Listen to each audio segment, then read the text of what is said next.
The Legislative Review Committee has considered its functions under Section 12 of the Parliamentary Committees Act 1991 and has resolved on its own motion under Section 16(1)(c) of that Act to report to the Parliament on the workload of the committee. Prior to the enactment of the Parliamentary Committees Petitions Amendment Act 2019, most of the committee's time was spent on its functions under Section 12B of the Parliamentary Committees Act 1991. That is, to inquire into, consider and report on subordinate legislation referred to it by the Subordinate Legislation Act 1978. Section 10(3) of the Subordinate Legislation Act 1978 requires every regulation, except as expressly provided in another Act, to be laid before each House of Parliament within 6 sitting days after it has been made.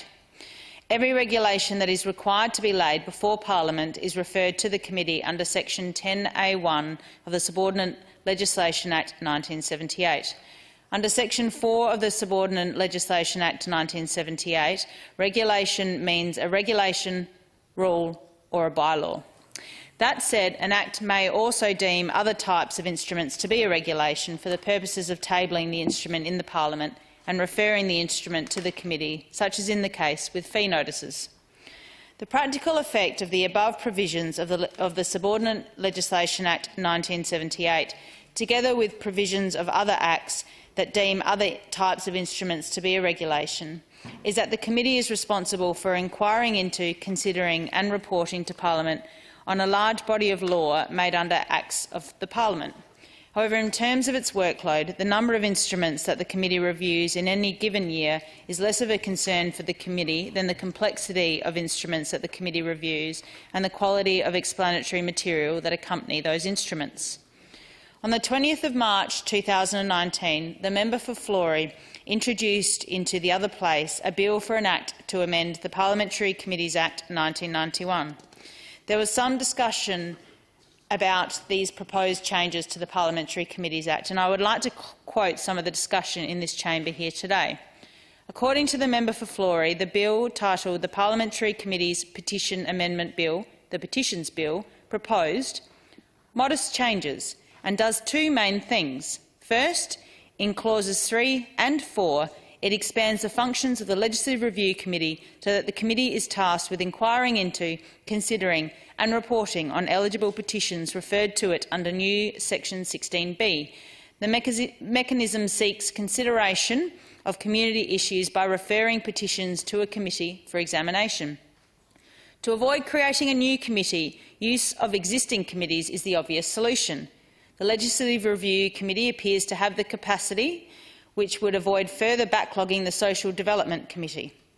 In the past 20 years, only 19 petitions have reached 10,000 signatures, and none since 2015, so the burden is unlikely to be especially great. Given that petitions are often tabled in order to achieve a change in law or policy, the Legislative Review Committee provides the most appropriate medium. On May 1, 2019, the Attorney-General indicated the government's support for the Petitions Bill. During the second reading debate for the Petitions Bill, the Attorney-General observed the following: "The process that the member has highlighted in this bill is one of referral to the Legislative Review Committee, which is a standing committee. It has a continuing role and a certain character. From our perspective, in the first instance, that is the appropriate referral body. One matter that we may need to consider in the future is the question of whether the Parliament, or perhaps more appropriately the Legislative Review Committee, has the power, if it does not have the power now, that is something for us to consider, to delegate or re-refer that matter to another committee. I think we need to keep an open mind as to whether we might need to provide some added power to the Legislative Review Committee to refer the matter to another committee if, in their view, they consider that there could be some more valuable contribution or update provided on advice to us here in Parliament, and in due course any minister can respond in the Parliament to be fully briefed and informed." In response to the Attorney-General's comments, and in conclusion to the second reading debate in the House of Assembly, Ms Bedford MP stated, "The number of people who have petitioned the Parliament in such a way that might require some action is very, very small. Perhaps we will see a flurry of democracy. You never know. But I do not envision that this will place a great strain on the Legislative Review Committee." Consequently, Mr President, on the 16th of May 2019, the Petitions Bill was introduced into the Legislative Council and on the 20th of June 2019 passed the Legislative Council without amendment. The Petitions Bill was assented to on the 11th of July 2019 and came into effect as the Parliamentary Committee's Petition Amendment Act 2019 on the same day. Mr President, in addition to the committee's scrutiny function and its functions in relation to eligible petition, the committee also inquires into, considers and reports to Parliament on any matter concerned with legal, constitutional or parliamentary reform or with the administration of justice, with the expiry of continuation of acts or subordinate legislation and with intergovernmental relations. The committee is also able to perform other functions that may be imposed on the committee by the Parliamentary Committees Act 1991, any other act or by resolution of both houses. As I've previously spoken about, there was a sentiment expressed in the Parliament that the burdens of petitions was unlikely to be especially great given the threshold of 10,000 signatures.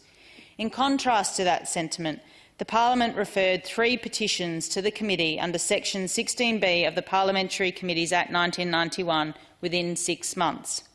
The first petition of 2020 was from the House of Assembly on government retention of motor vehicle registry functions and service SA branches. The second petition of 2020 was from the Legislative Council on planning reform. And the third petition of 2020 was from the House of Assembly on maintenance of the current composition of the Teachers Registration Board. With the prospect of the Parliament referring more eligible petitions to the committee, the member for Florey perhaps had the foresight that no one else had when she suggested during the second reading debate on the Petitions Bill that the Parliament could see a flurry of democracy. In addition, the petition number 2 of 2020 on planning reform is a significant petition containing 4 related but discrete prayers for inquiry. In the committee's recent public call for submissions for petition number 2 of 2020 planning reform, the committee received 98 written submissions and 16 requests to provide oral evidence. The committee is determined to inquire into, consider and report to Parliament on petitions referred to the committee under Section 16B of the Parliamentary Committees Act 1991 in the way that Parliament would expect. In fact, the committee is currently meeting twice weekly during sitting weeks to be able to hear from witnesses on petitions and still be able to carry out its function to scrutinise delegated legislation. However, Mr President, no other jurisdiction within Australia refers petitions for inquiry to a committee that also has, as one of its functions, the scrutiny of delegated legislation. In the committee's view, combining technical legislative scrutiny with inquiry into and consideration of petitions is placing an untenable strain on the committee and its existing 2 staff members, the committee secretary and research officer. In light of this, a structure that would allow the committee to re-refer petitions to another standing committee of the Parliament, as suggested by the Attorney-General during the second reading debate of the Petitions Bill, should be seriously considered by the Parliament without delay. Mr President, the committee has made several recommendations within our report. The Legislative Review Committee recommends that the Parliament amend the Parliamentary Committees Act 1991 without delay to a. Refer eligible petitions to the most relevant committee of the Parliament, or b. Establish a petitions committee under the standing orders of each House or the joint standing orders, or c. Allow the Legislative Review Committee to re-refer an eligible petition referred to it under Section 16B of the Parliamentary Committees Act 1991 to another committee of the Parliament established under that Act, taking into account the functions of that other committee and the subject matter of the petition. The Legislative Review Committee also recommends that, if Parliament considers it appropriate for the inquiry into eligible petitions function to remain within the Legislative Review Committee, the President of the Legislative Council, as soon as practicable, ensure that the Legislative Review Committee is appropriately resourced to carry out this function. Mr President, you may have also noted that there is a minority report on the workload of the Legislative Review Committee. There has been some robust discussion in our committee on its workload and its structure. There has also been some recent commentary in this chamber from some members who claim that successive chairs have used their casting vote to push through regulations over a number of years. I've already stood up in this chamber and vehemently rejected this assertion and will continue to do so. I have only been the chair of this committee since being sworn into Parliament some 10 months ago. However, I, on behalf of the committee, have moved a number of notices of motion to disallow on a number of regulations and bylaws. I would also like to remind this chamber of the role of the Legislative Review Committee, which is that of a technical nature, ensuring that executive departments and ministers adhere to its scrutiny principles. The merits of a regulation should remain the concern of the chamber, not that of the committee. Mr President, since becoming chair of the Legislative Review Committee, I have also sought to swiftly progress the committee's information guide, which I spoke to in this chamber towards the end of last year. This information guide is crucial in providing executive departments with the understanding of what the committee is looking for in order to deliberate on matters that are brought before it. Mr President, in closing, I would like to thank our committee secretariat, Mr Matt Balfour and Mrs Maureen Affleck, for the formation of this report and for their consistent hard work.